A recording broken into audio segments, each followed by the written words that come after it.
primero agradecer la invitación a Martín por la oportunidad de compartir parte de la investigación que estoy trabajando en México, en la Benemérita Universidad Autónoma de Puebla, y pues también enhorabuena compartiendo mesa con Frank, el equipo de investigación del doctor Francisco Javier Pizarro, el cual pues con él también estoy trabajando un catálogo dentro de la tesis con la Benemérita Universidad Autónoma de Puebla.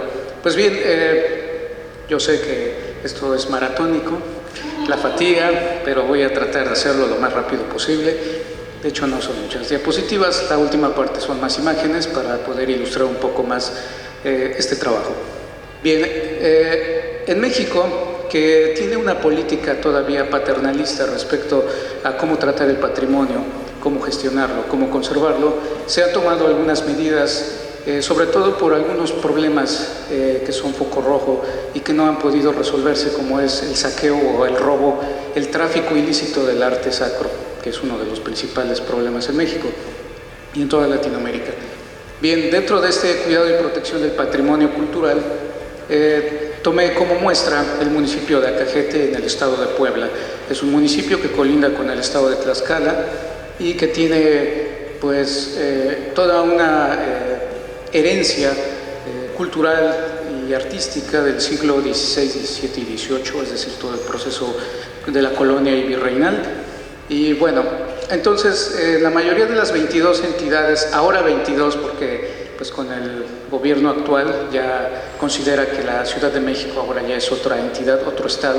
Antes eran 21 estados y la capital, ahora son 22 entidades que integran los Estados Unidos mexicanos, presentan circunstancias afines respecto al cuidado y conservación del patrimonio cultural, tangible e intangible, pero de mayor problemática en cuanto al acervo monumental, arquitectónico e histórico, así como el que representa el objeto mueble, especialmente el arte sacro de los siglos que acabo de mencionar, del XVII al XVIII.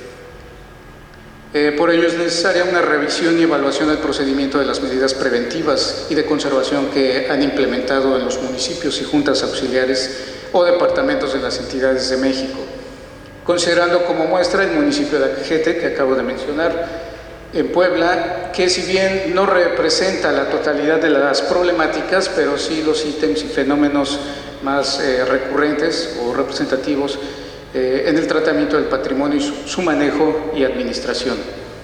Pues bien, tenemos dos factores importantes en México. Por un lado, que es desde el punto de vista institucional, que es el conocimiento científico del sitio, del recinto, del objeto o del fenómeno patrimonial, por las instituciones involucradas en el resguardo y protección. En este caso, las dos principales instituciones es el Instituto Nacional de Antropología e Historia y la Secretaría de Cultura actualmente.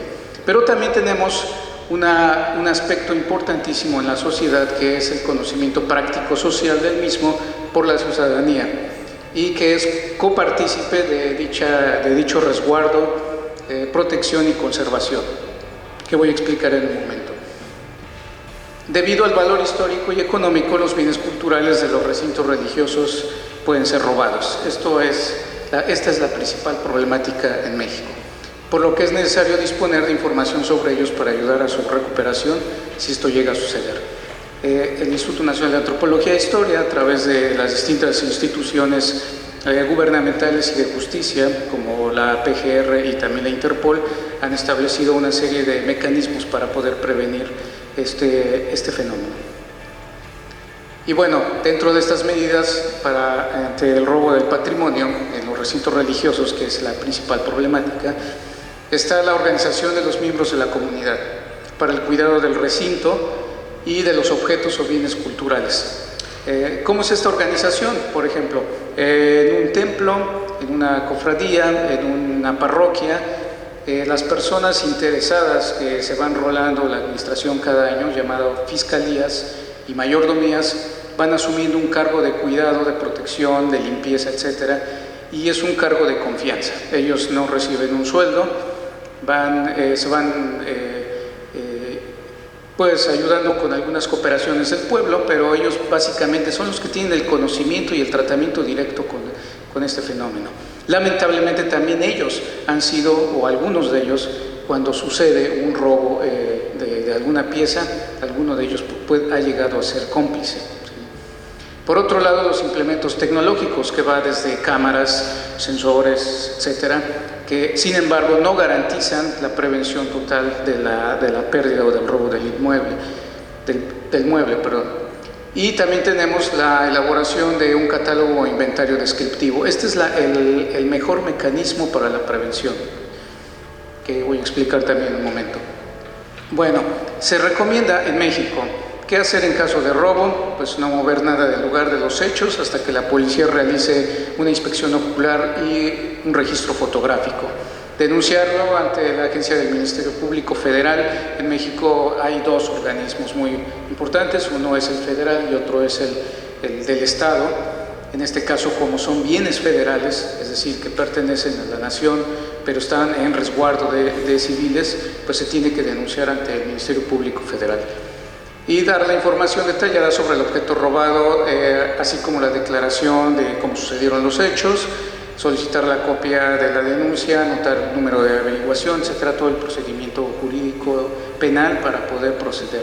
Pero aquí lo más importante también es tener el catálogo, es decir, el registro de las piezas con su descripción para saber exactamente cuál fue el daño o cuál es la pieza que se llevaron. Porque en México, en todos los estados que ha sucedido este fenómeno, muchas veces llega la policía y las personas que tienen el cuidado del templo ni siquiera tienen un registro fotográfico, mucho menos un catálogo descriptivo, no saben ni lo que se robaron, ¿sí? Llega a suceder. Bueno, entonces eso es lo que recomienda el Instituto Nacional de Antropología e Historia. Hay una Coordinación Nacional de Conservación del Patrimonio. Esa es la información que se le da normalmente a las personas que están a cargo de un recinto. Y bueno, dentro de esta misma coordinación, que depende de la Secretaría de Cultura y del Instituto Nacional de Antropología e Historia. Pero decía hace un momento que es una colaboración entre la institución, que tiene un conocimiento científico, porque hay técnicos, restauradores, historiadores dedicados a ello, y por otro lado la ciudadanía organizada, informada, para poder llevar a cabo esta protección y esta prevención. Bueno, para la elaboración de catálogos se tomaron como referencia la norma relativa a la conservación y preservación del patrimonio, que ya mencioné, del INAH, y que se señala a través de la Dirección General de Sitios y Monumentos del Patrimonio Cultural. Entonces, esto ya se ha trabajado décadas atrás, por eso ya existe una ley federal sobre monumentos y zonas arqueológicas, históricos, artísticos, y el reglamento de la Ley Federal sobre Monumentos y Zonas Arqueológicas. Bueno, es reiterativo, pero en México hasta el siglo XVIII se considera propiedad de la nación, cualquier pieza religiosa o plástica, escultórica, etc. Y del siglo XIX en adelante ya tiene otro rubro, es decir, que las personas pueden tener en su casa a lo mejor una pieza del siglo XIX o XX, pueden manejarla, pueden incluso venderla en una subasta, no es delito.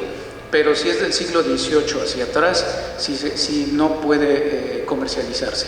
Lo mismo el caso de las piezas arqueológicas, que están consideradas antes de la conquista o colonización, es decir, del siglo XVI hacia atrás, ¿no? Y sobre todo las precolombinas.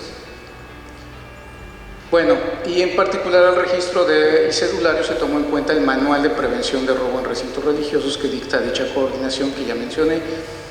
Además del estudio monográfico, también se abordó una descripción iconográfica del conjunto, como lectura interpretativa de las obras que por su naturaleza histórica y contextual sea la más adecuada. Aquí tenemos entonces un empalme entre lo que acabo de decir, que es el trabajo de las instituciones con ese conocimiento científico, el de la ciudadanía organizada, pero también la vinculación, en este caso, con trabajos como estos, académicos, de la investigación, de la catalogación del patrimonio artístico. Aquí, por ejemplo, bueno, traje unas imágenes para mostrar un poco lo que es la vulnerabilidad de algunos aspectos, fenómenos del patrimonio. Este es patrimonio intangible, esto es una procesión, tiene una enorme ventaja frente al patrimonio tangible, es decir, el patrimonio mueble, el objeto artístico, porque estas tradiciones aunque van cambiando en algunos aspectos de movilidad, de vestuario, de música, de tratamiento, pero perviven, ¿sí? Y es parte de su naturaleza esta adaptación constante, como el caso del carnaval en México y en las zonas rurales, en las provincias, también tiene una constante modificación de vestuario, de música, de organización, que allá le llaman cuadrillas.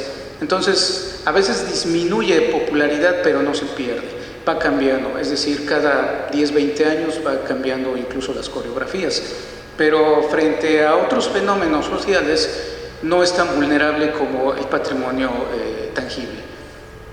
Aquí tenemos, por ejemplo, este es el templo que estoy estudiando dentro de mi tesis, es el templo de Santa Isabel, reina de Portugal, en el estado de Puebla.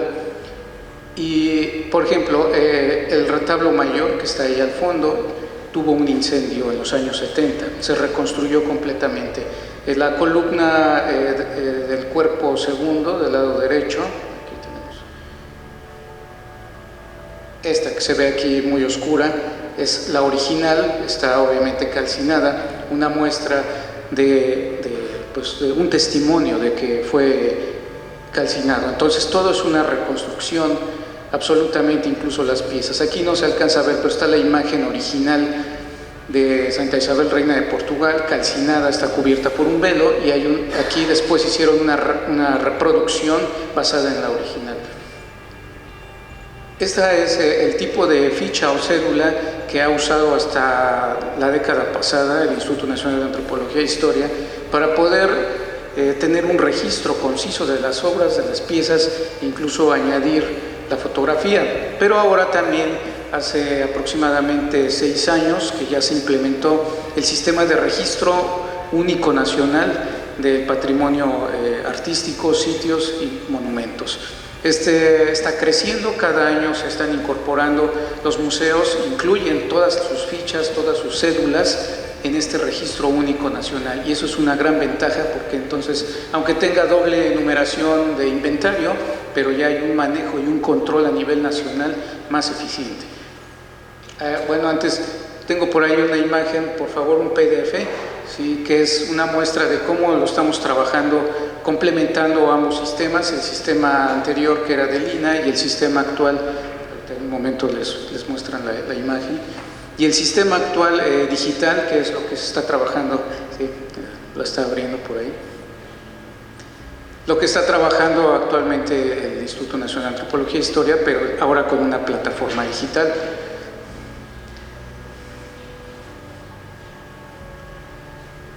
Sí. Ahí está, es un PDF, ya está por...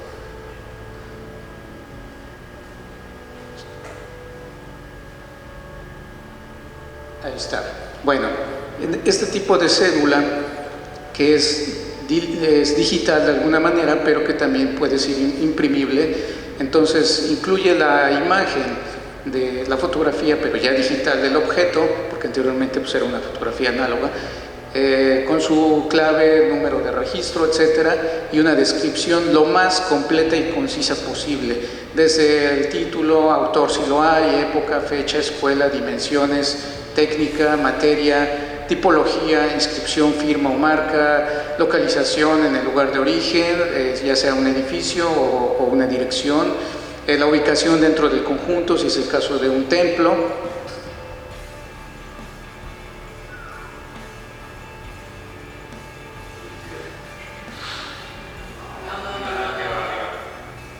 Bueno, ya. En el caso de que si es un templo, pues su dirección, la ubicación dentro del conjunto, decía en qué lugar exactamente del templo se encuentra, si es una capilla anexa, si es la nave principal, etcétera. Y el estado de conservación, su condición, las partes que faltan, si tiene deterioros, si hubo restauraciones anteriores y cuántas hubo y en qué fechas, titularidad, dirección, quiénes son los responsables. En este caso, que es arte sacro, pues el párroco es el primer responsable, luego de ahí los fiscales, mayordomos, etcétera, y luego entonces ya viene la parte de lo que corresponde a un catálogo razonado, que es la descripción específica, ya con un tratamiento de interpretación histórico de la pieza. Bueno, no lo voy a leer por cuestiones de tiempo. Regresamos a las diapositivas, por favor. ¿Sí?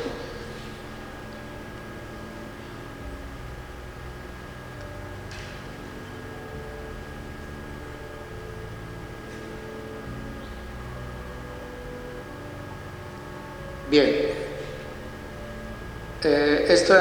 a veces se hace una gráfica para explicar a las personas que, bueno, el patrimonio tangible es muy vulnerable incluso de primera instancia a las condiciones climáticas. No es únicamente porque haya un robo, pero puede haber un derrumbe, la misma lluvia, el viento, un terremoto, etcétera.